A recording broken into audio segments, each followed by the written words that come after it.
8월 25일 주일 새벽기도 말씀은 고린도전서 7장 17절에서 24절까지 말씀을 가지고 하나님 부르신 그대로 지내라 라는 제목을 가지고 은혜를 받도록 하겠습니다. 사도 바울은 고린도 교회의 여러 가지의 문제를 가지고 그동안 참 그들의 어려움과 그들의 또 답답함과 그들의 풀지 못한 이 문제를 하나하나 말씀을 가지고 때로는 책망도 하고 또 권면도 하고 여러 가지 방법을 가지고 이렇게 가르쳤습니다.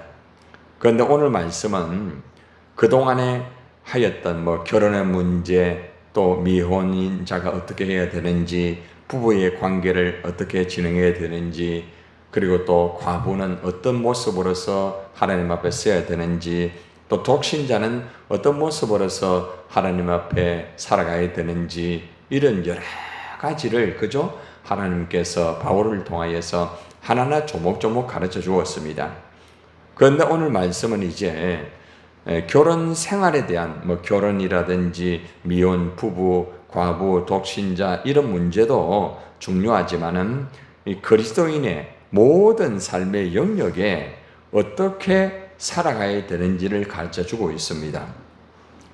우리가 가정의 생활도 참 중요하지만은 우리의 삶의 영역에서 우리가 어떻게 살아가야 되는지 오늘 말씀이 참 중요한 부분이에요.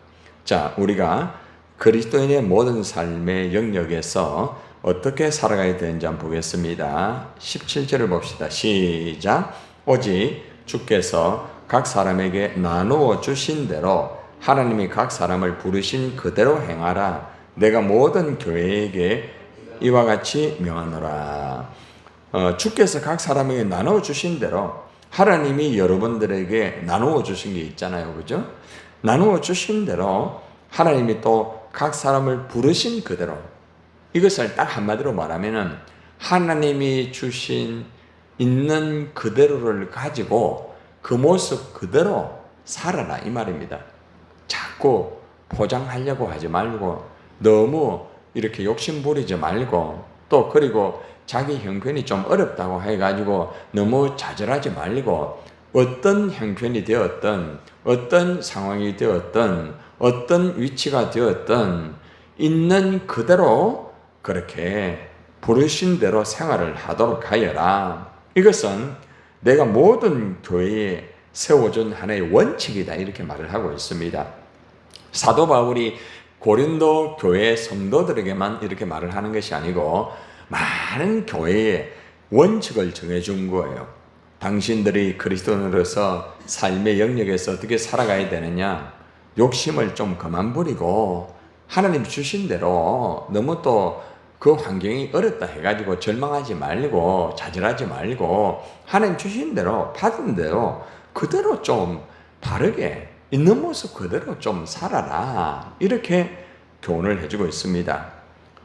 자, 그러면은 어떤 모습으로서 있는 모습 그대로 살아라 하는가 하면은 이제 여기서 이제 할례의 문제가 되고 있습니다. 당시에 그 교회 안에서도 이제 이방인과 또 유대인들의 그 사람들이 또 있었거든요. 그런데 이 할례 문제로 인해 가지고 이 할례를 가지고 또 외식적으로 표현을 하는 사람도 있었고, 그리고 또 할례 받지 못한 이방인들의 사람들은 또 의식적으로 그걸 나타내기 위해서 또 막 할례를 받으려고 하는 사람도 있었고, 그러니까 율법적인 데에서 너무 강하게 매인 사람도 있었고, 그리고 또 쉽게 말하면은 포장을 하는 거예요. 자꾸 포장을, 사람을 자꾸 의식을 하는 거라. 그래서 이제 이 문제를 할례의 문제부터 좀 다루고 있습니다. 자, 18절 한번 봅시다. 시작. 할례자로서 부르심을 받은 자가 있느냐? 무할례가 되지 말며 무할례자로 부르심을 받은 자가 있느냐? 할례를 받지 말라. 이걸 딱 한마디로 말하면은 하나님의 이 부르심에 있어 가지고 이제 새 사람이 됐다고 하면은 할례나 무할례가 아무런 문제가 되지 않는단 말입니다. 왜 새로운 거듭나고 예수 그리스도로 인하여서 다 이루어졌는데 왜 아직까지도 할례나 무할례 거기에 붙잡혀 가지고 그렇게 자꾸 그렇게 하느냐? 할례를 받은 사람이 있다고 하면은 할례 받은 표시를 없애려고 하지 마라. 왜 그렇게 자꾸 하느냐. 그런 식으로 하지 마라. 부르심을 받았을 때 있는 그대로 할례를 받았으면 받은 그대로 지내는 게 좋다.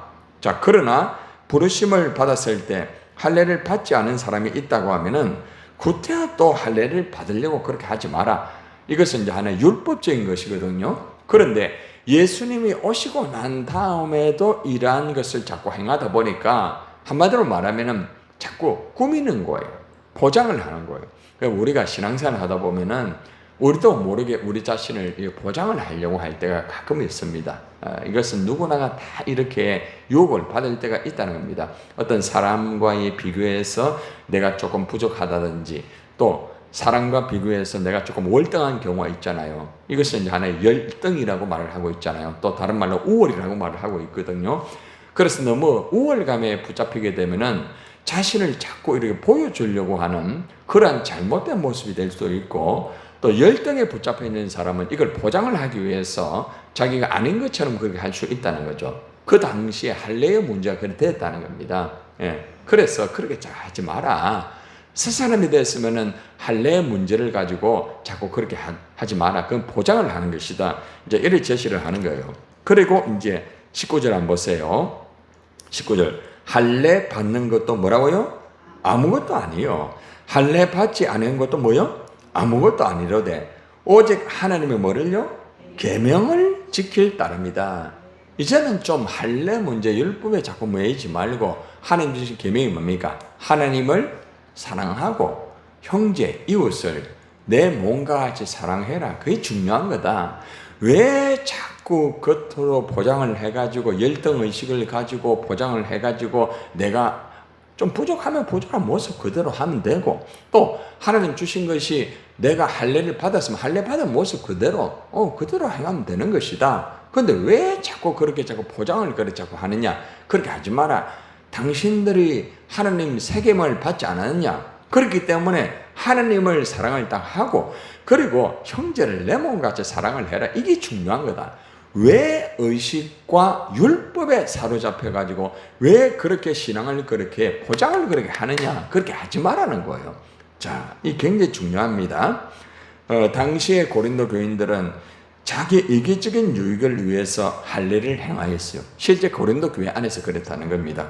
그리고 또 자기의 이익을 위해서는 할례를 아예 없애버리는, 나는 이렇게 겸손한 모습을 가지고 있다, 내가 이렇게 하지 않아도 나는 이렇게 겸손하다, 이런 식으로 자꾸 하게 되니까 할례의 의미가 있습니까 없습니까? 없는 거예요.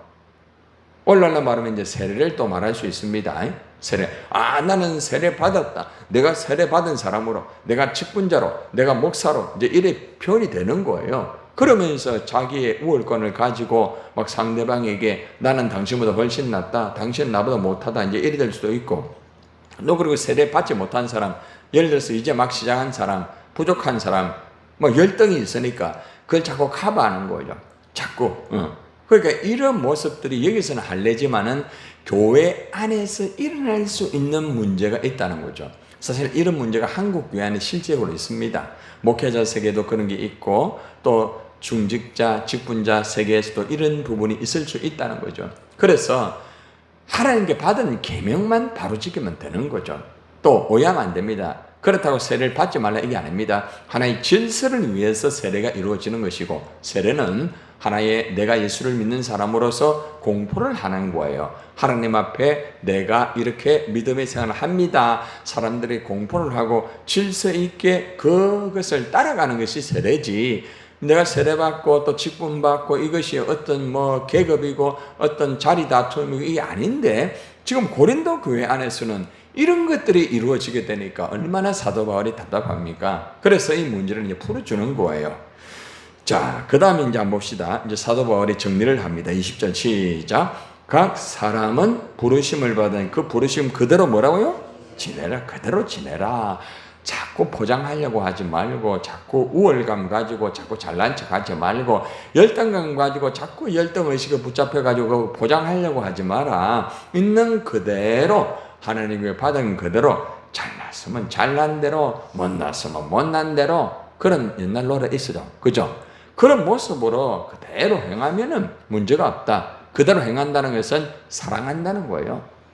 내가 뭐 할례 받은 모습으로 할례 받지 못한 사람도 사랑하고, 또 내가 할례 받지 못한 사람은 또 할례 받은 사람 열등감 가지지 말고 사랑하라 이 말입니다. 자, 21절 봅시다. 시작. 네가 종으로 있을 때 부르심을 받았느냐 염려하지 마라. 그러나 네가 자유롭게 될 수 있거든 그것을 이용하라. 내가 이제 부르심을 받았을 때 종이라는 거예요. 종의 모습, 노예입니다. 노예의 모습을 말하는 겁니다. 그런데 그것 때문에 네가 종으로서 그런 모습을 가지고 부름받았다고 가지고 마음 상해하지 마라. 왜 자꾸 그렇게 하느냐? 오늘날 말하면은 내가 못 살고 부족하고 몸도 약하고 천방지축이고 내 모습이 이런데 내가 하나님 예수를 믿는단 말입니다. 그러니까 내가 천방지축이고 내가 못났는데 내가 이런 모습 가지고 어떻게 내가 교회 나오겠는 이 사람이 있잖아요. 그런 모습에 쉽게 말하면은. 그런데 이제 교회 나오면서 그건 이제 커버하려고 쉽게 포장을 자꾸 하는 거예요. 그래 하지 마라. 왜 그것 때문에 염려를 하느냐? 혹시나 자유를 얻을 기회가 있다면 그 기회를 활용해라. 당신이 어려운 환경 속에서 오히려 예수 믿음 오히려 간증거리가 되지 않느냐? 왜 그것을 가지고 포장을 하고 그래 하느냐? 이 말이에요. 쉽게 말하면은. 자, 그러고 난 다음에 이제 22절 한번 보세요. 시작. 주 안에서 부르심을 받은 자는 종이라도 주께 속한 뭐요? 자유인이다. 당신이 종으로 사실은 노예로 부름을 받았지만은 예수님 안에서는 당신은 뭐라는 거야? 자유인이다. 자유인. 당신이 비록 노예로 산다 할지라도 예수님 안에서는 이제 자유인이 됐다. 그러니까 자유인답게 살아라. 또 그와 같이 자유인으로 있을 때에 부르심을 받은 자는 누구의 종입니까? 그리스도의 종이다. 사람의 종이 아니다. 당신 왜 그렇게 사람의 종처럼 그렇게 사느냐? 사람 따라 가고 사람 따라 사람 쳐다보면서 왜 그래 하느냐? 주님의 종인데 주님이 가라고 하면 가고 주님이 서라고 하면 서는 건데 왜 당신이 그렇게 사람의 종이 되어가지고 그렇게 사느냐 이 말이야. 그러니까 아주 중요한 부분을 사도 바울이 다루고 있다는 거죠. 자, 그러면서 이제 결론을 짓습니다. 자, 7장 23절 봅시다. 시작. 너희는 값으로 사신 것이니 사람들의 종이 되지 마라. 너희가 지금 구원받았고 교회에 나오고 예수 믿고 천국하게 된 것은 너희가 사람들의 종이 어떤 사람들 때문에 그렇게 된 게 아니다. 그 사람이 뭐 잘해주고 그 사람이 뭐 당신에게 영향이 있고 그럴 때가 당신이 구원받은 게 아니다. 왜 그렇게 자꾸 하느냐? 이게 무슨 말인가 하면은 예를 들어 가지고 바울파, 아볼로파 또 게바파 있었잖아요. 그죠? 그러니까 예를 들어서 바울을 따르는 사람은 바울 때문에 내가 구원받았다. 물론 바울을 통하여서 복음을 듣고 구원받았죠. 그러나 구원은 바울이 주는 게 아니다 말입니다. 김태형 목사가 여러분의 구원을 주는 게 아니에요. 도구로 사용되는 거지. 왜 사람의 종이 되느냐? 왜 사람이 종이 돼가지고 게바를 따르고 바울을 따르지 말라는 것이 아니고 왜 독선적으로 바울만 주장하느냐? 게바도 필요하고 그리스도 아볼로도 필요하고 다 바울도 필요하고 다 필요한 거야. 왜 그렇게 독선적으로 그 사람만 최고라면서 사람이 종이 돼가지고 당신이 지금 그리스도의 종인데 왜 그리스도의 종의 모습을 갖지 못하고 왜 인본적으로 사람만 의지하고 사람만 쳐다보고 왜 그래 하느냐? 또 왜 사람만 쳐다보고 상처를 받느냐? 왜 사람 때문에 그렇게 서로가 다투고 왜 그래 하느냐? 이 말이에요 지금. 이게 굉장히 중요한 거예요. 우리는 사람 보고 일하면 안 돼요. 그래서 언제나 여러분들이 그리스도의 종이다. 따라하면 나는 그리스도의 종이다. 네, 오직 예수 그리스도. 어제 제가 광야교회가 아마 설교 보면은 예수 그리스도만 제가 막 계속 강조했어요. 예수 그리스도, 예수 그리스도 막 그렇게 했어요. 네. 그래서 어제 저기 가서도 심평에서도 이제 거짓말 좀 그만하고 좀 강력하게 내 그랬어요. 오늘은 진짜 맞습니까? 이래가지고 막 진짜 백이 맞습니다. 이러면서 같이 그걸 하고 이랬는데 정말 우리가 살아가다 보면 사람들 포장을 많이 합니다. 포장을 많이 해요. 그래서 우리가 본질적으로 있는 모습 그대로 내가 부족하면 부족한 모습 그대로 하나님 나 부족합니다. 성도들 간의 관계 속에서 할 때 내가 부족하기 때문에 자꾸 열등감 가지지 말고 있는 모습 그대로 나는 부족합니다 이러면서 서로 사랑하고, 또 내가 어느 정도 또 하나님 주신 게 좀 좋은 게 되면은 너무 잘난 척 할 거 없고, 하나님 주셨다, 내가 그리스도의 종이다, 그리스도의 종은 시키는 대로 하는 거잖아요. 그러면서 있는 모습 그대로 값으로 산 거예요. 우리는 예수 그리스도의 값으로 산 건데 자꾸 어떤 사람에게 이끌리고 사람에 따라서 내가 뭐 상처도 받고 힘들고 저 간에 뭐 당파적인 싸움도 진행되고, 이게 있을 수 없다. 당신들은 그리스도의 종이라는 걸 잊지 말아라. 이걸 이제 가르쳐요. 그리고 마지막 단계 24절. 형제들아, 너희는 각각 부르심을 받은 그대로 하나님과 함께 거하라. 잘 보세요. 너희는 부르심을 하지 않고 각각이라는 단어 나오잖아요. 하나님과의 1대1의 관계야. 응? 하나님이 당신 한 사람 각각 불렀다. 두루뭉실하게 부른 게 아니다. 이게 무슨 말이냐입니까? 각각 불렀기 때문에 각각 있는 모습 그대로 지내라. 그 사람은 그 사람대로 부른 것이고 이 사람은 이 사람대로 부른 것이다. 이것을 잊지 말아라 이 말이에요. 그래서 오늘 이 시간에 우리가 알아야 되는 것은, 하나님이 나를 각각 불렀구나. 각각 불렀으니까 다 다를 수 있단 말이에요. 우리가 하나님의 자녀고 하나님의 일꾼이지만은 각각 그 환경과 그 여건에 따라 다 다르게 불렀잖아. 저를 부른 것이 여러분하고 똑같은 거 아니에요. 근데 내가 부른 그 모습을 가지고 여러분을 내같이 똑같이 만들려고 하면 안 된다는 거예요. 그 사람은 그 사람 나름대로 각각 불렀기 때문에 그 모습 그대로 하나님과 함께 거하라는 거예요. 마지막이 굉장히 중요한 부분이에요. 그래서 오늘 이 말씀을 여러분 잘 기억하셔서 부르신 그대로, 내가 잘났으면 잘난 그대로, 잘난 척 하지 말고 있는 그대로, 내가 못났으면 못난 그대로, 너무 열등감 가지지 말고, 자꾸 너무 나는 왜 이래 그래 하지 말고 하나님 앞에 그대로 헌신하며 살아가기를 바랍니다.